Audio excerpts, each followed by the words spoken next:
Welcome back to Jules FM and part two of an incredible interview with the amazing legend of voiceovers, Abbe Holmes. 52 years in the industry and still going strong. This episode, Abby shares with us her memorable moments in this journey of hers and also some fantastic advice on creating characters for animations.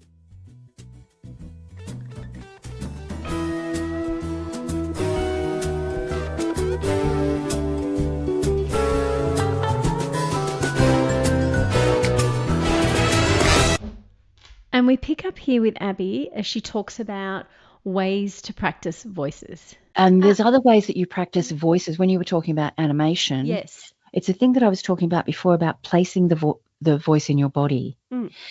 Animation, that's really important. If you want to work in animation, it's great if you're a versatile voice actor, because you'll get more roles in the show. Yeah, exactly. And you'll of course, make more money. And but when you're doing it, it is really about, you can create a funny voice, but unless that voice matches the visual of the character, it's not going to work. And when you look at the graphic or the picture of the character or whatever you're sent, there are so many ways to get clues about how they sound. Do they have a big fat round face? Have they got a chin? Or are they a little skinny person? Have they got a small mouth? Have they got big eyes? You know what I mean? You get that sort of, you can draw a lot of character stuff from the image. Then you have to play that character, and this is the performance stuff. You're absolutely jumping into somebody else's shoes and performing from that knowledge, that deep knowledge. They must get quite physical. I know for myself, doing any readings, I tend to have body language going and movement. So I imagine once you get into animated characters, it's huge, potentially. It's huge. If you can go onto YouTube and you can just put in animation actors doing animation or voice artists doing animation, and you will get the images, and the Americans put it together so well. So you see the person, male or female, at the microphone in the studio, and of course it is really big, it is huge, and the body is going all over the place, and the face is really, really animated. I do animated face when I do retail because it's so bizarre, Same. Smile and open up your mouth really big and all that sort of stuff. But in animation, they will have up on, the left or right-hand corner, they will have them voicing the character. So you will see the character that they are now adding the voice to. Yeah. But they are working a lot harder to create that character, because it is all voiceover really is slightly heightened performance. Animation is really heightened. But of course, the thing you have to remember is that you keep it in a volume. You don't sort of yell or shout or anything. Or you certainly don't scream. No.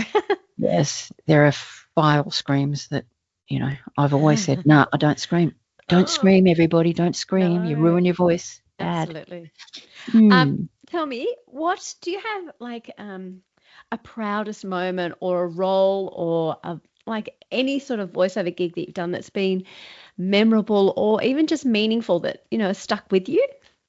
Yeah, I think the things that people remember, it's like I did in 1979, and I was still working at the music studio then. They made an audiovisual, like a television commercial, for 4711 Ice Cologne. And there was a model in it. I can't remember her name now. She was a blonde model, and her line in the jingle, the sing talk jingle was, it's cold as ice. And then the model did a sort of a giggly sort of thing with her body. So I had to voice a visual, get the lip sync right, and it goes like this: it's cold as ice. Ooh. I think I remember that. Oh, you do? That's fantastic. See? So people remember that. Yeah, I know. Wow. And you can still see it. You can still go to YouTube and go 4711 Ice Cologne 1979, and you'll get it. It's cold as ice. Ooh. And the other one was in the 80s. I was the Libby character to the Norm in the Life Be In It series. There were several Libbies, and I did a couple of things. But gee, it was wonderful to see it, because at the time I loved I mean, there's a lot of shit advertising around. Mm. That was important advertising. I would always Yeah. champion important advertising. And I It was very think catchy too. I remember it. The it was tunes were, very catchy. yes. Yeah. Yeah. And I can even hear myself singing in the jingle. I can remember being down in the music studios, being part of the chorus that sang in the jingle. So when you look at that, Life Be In It, Libby, um, That's with awesome. Norm, you'll get all kinds of things. Yeah. Eat Wow. more fish or cereal, eat more fruit and vegetables. It goes like that. Yeah. That's The other awesome. one, Yeah. and the thing that, you know, I have loved being the Spotlight brand voice for Mhm. 31 years. Oh, That's really? a really long gig, and That is. yeah, and I get to this stage of my career and I go, wow, what a gift that is, and also I love my Chemist Warehouse jobs as well. Ah, Um, cool. and they're wonderful things that come regularly. I mean, retail is like the gift at this end of my career that just Yeah. keeps giving, giving, giving, giving, giving. So, yeah, but I've had lots Oh, of that's wonderful fantastic. gigs. I loved working in animation in the 80s when it was just we were first doing it, and there was so much wonderful work around for a very small group of people. Look, to tell you the Yeah. truth, I have always been so blessed that at any stage of my career, I come into it and there's only a small group of people who could do that or who are doing that. Mm. Now I get to this end and there's so many people out there doing Mm. animation, so many people out there with wonderful voices and performance skills doing voiceover. And I think, well, wow, if I was starting out today, Mm. I'd want to be bloody good at it. Oh, well, You, that leads me to a great question then. How would you separate yourself? What advice would you give to someone like myself, possibly, yeah, about separating or standing out in this very competitive industry? Yeah, I reckon really listen to other people who are doing it. Yep. Go onto the voiceover agents' websites. You can just find it by Googling Yeah, voiceover agents that's fine. Australia. Yep. And the ones who have they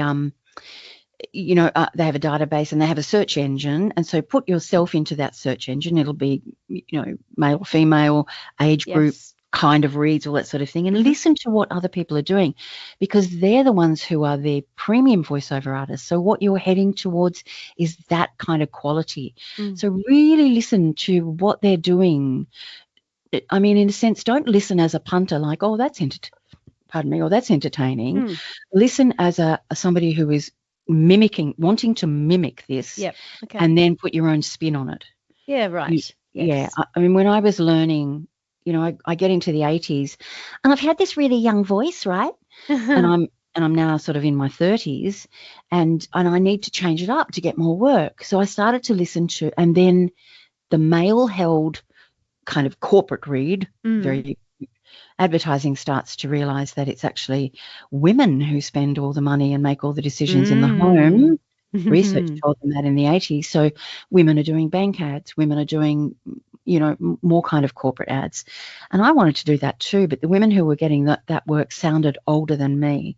So Mm. I needed to age up my voice. So I learned how to do that by listening Yeah, to other right. people. Okay.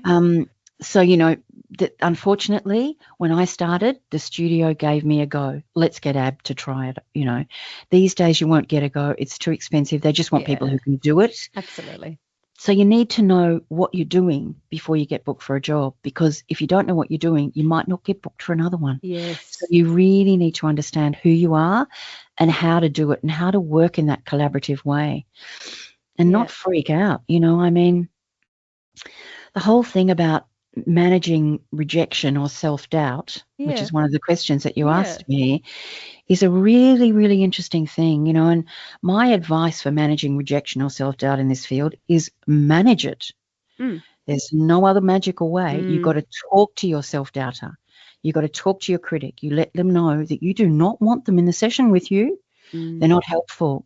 I mean, yeah, I've seen people unravel in sessions when they've thought, oh God, I'm really shit at this. I knew I'd fail. And I've watched them unravel. Whereas really, it's important to know that this is a recorded, Mm. creative collaborative Yep. process.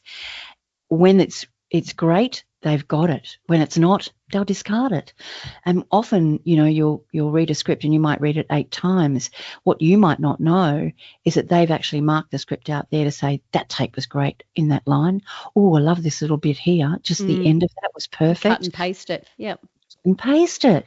And then what you thought was really shit in this. I mean, I've walked out of some studios in my much younger career thinking, no, I don't think I nailed it. I didn't nail it. And then I've heard it. And then I thought, oh, actually, that sounds okay. That sounds quite good.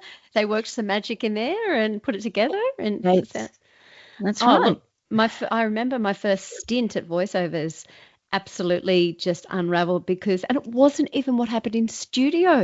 It was something that happened with a chat in the producer outside that for some reason I got all this self-doubt, and then I got in the studio. I don't even remember the ad I did, but I know it wasn't good because I was so in my head, and then that was it. And I don't think I ever got any work, and I think I packed it all in then. And so now I love that advice because I'm very aware that those doubts exist, I think probably in all of us, but it's about where do we put that? Let's move, feel the fear and move anyway.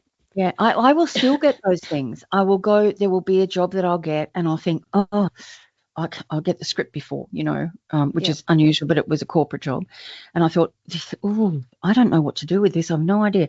I hope they know what to do with this. So I get in there and they have no idea what they want. And yet it could be so many different things. So I start doing it and it's no, that's not what we want. No, I say, well, how about this? No, I don't think that's quite. And it went on. And I started to go a little weak in the knees thinking, little sweat break out. And I think, what's wrong with me today? I can't find it, you know. So I started, and I thought, Abby, look what you're doing to yourself. Just take a deep breath. Just say, well, let's start again with perhaps we'll try this, you know. And in a way, I suppose I'm more confident now to take over the session and the production. How about especially realizing they don't know what they want? Hoping you're going to find it. Well, that can be challenging. You wouldn't get that. You wouldn't get that early in your career. You would get all the advertising agency people who say, let's get somebody fresh and new. Let's not get that person or this person. Or don't get Abbe Holmes. She's old. She's old. Everyone knows her voice has been around forever. Yeah, that's right. But you have so many voices, so. Well, so many voices, that's right. And you probably, when you listen to my work, you don't hear this voice. No, you know what I mean? That's exactly right. You don't. Yeah. So, and I'm sure you've done so much more work than I would even be aware of. And yet I'm familiar with the voice, but because you're so versatile. So that's, massive credit to you, obviously. Oh, thanks, love. Not at all. So, look, my final question, I guess, is me heading into animation. You've kind of already touched on this anyway. Yeah. What is your number one advice or piece of advice for me? What should I focus on at this point? I've got a great demo. Thank you very much for your help as well for my commercial reads. Yeah, beautiful. But now I need to work on my animation and my animated reads. So what do you suggest from here? I think animation, especially if you're auditioning for animation, right? Most important, you'll get something sent to you in the audition. This is the first place that will take you. This is the first thing that will take you places. Yep. Look, really what you have to do is break the script into different thoughts and ideas and really play those different thoughts and ideas completely differently emotionally. Okay. So it may be, so I don't have a script in front of me, but it may be something like, if we get the car tomorrow and then take it down to the beach, then we can have a picnic. And if you read it, if we get the car tomorrow, then take it down to the beach, then we can, if we get the car tomorrow and take it down to the beach, then we can have a picnic. No, if we get the car tomorrow, then take it down to the beach, then we can have a picnic. So what you're getting there with that voice is more for the animators to animate. They will animate a change in the facial expression, a change in the body language, or what the character's doing. You must always be thinking when you're auditioning for animation that what they want to see by your read is the character animate. You know, the character has to be moving, and it can't just, otherwise it can't just be a read. So then it's about looking at how to break down the lines. It's once again, that's the thing that I coach people in doing, how to look at the script and break it down into different thoughts and ideas. And, in animation, it's much bigger than in normal commercial work, or except if you're doing a character voice in a commercial that you're telling us, because you're telling a story. Yep. And you have to pull the audience along with you and the story. And I guess you don't have visuals, essentially. The visuals are what they can create through animation. So it's that really relying on what comes through the sound and the tone and the quality of your voice, isn't it? Absolutely. Absolutely. Pardon me, And of sorry. course, there are so many different ways you can say a line or say a phrase. So many different ways. So you have to know, really, and sometimes you don't know fully when you get the little piece of audition material. Often what they will do is that they'll take out little sections of a script that are unrelated. You won't get other people's dialogue. You won't even know where they've come from. But what they'll be giving you are, say, 3 or 4 or 5 or 6 different emotional states or at different stages of the drama. Yeah. And I mean, it might be something like, okay, everybody get down and hide. So you will have to do it like that. Yeah, perfect. And that's that physicality again, isn't it? So, yeah, absolutely. Abby, you run your business is voiceover coach, and I've worked with you, so I know how amazing you are at hearing these nuances and helping guide through that. But would you suggest that it's not just for voiceover artists who could get benefit from working with you, or is it very specific? Because I know that, voice is obviously, it's how we communicate in the world, isn't it? So I'm wondering if there's any room for that. Yeah. I mean, people who present, I've worked with a lot of people who present whatever, are often from a script when they're presenting from a script.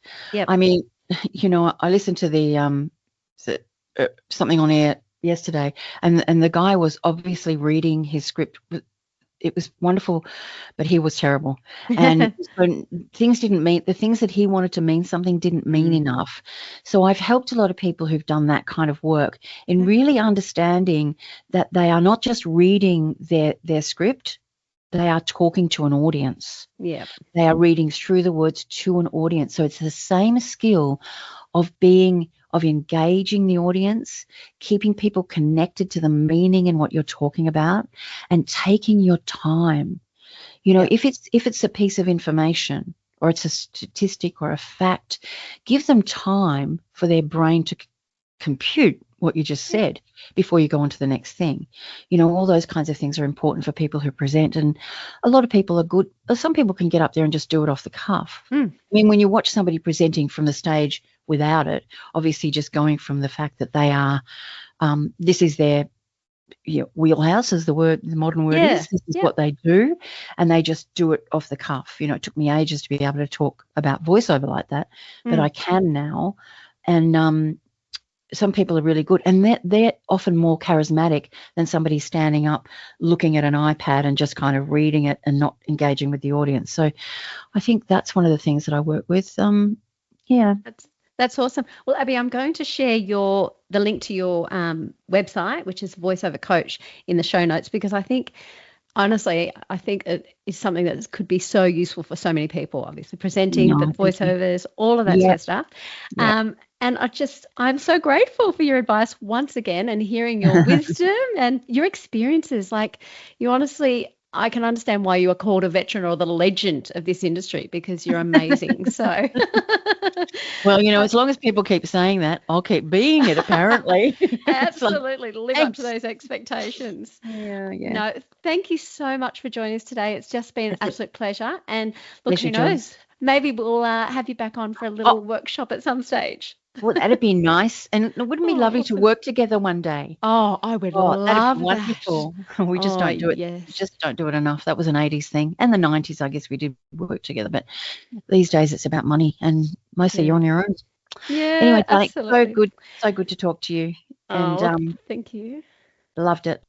Thank you. Awesome. Thank you so much. And we'll hopefully speak again soon. Great. See you, Jules. Take care. Bye. I hope you got as much out of that interview with Abby as I did. I have definitely got a to-do list now and some things I can action, which I love, because it's a nice, clear way forward.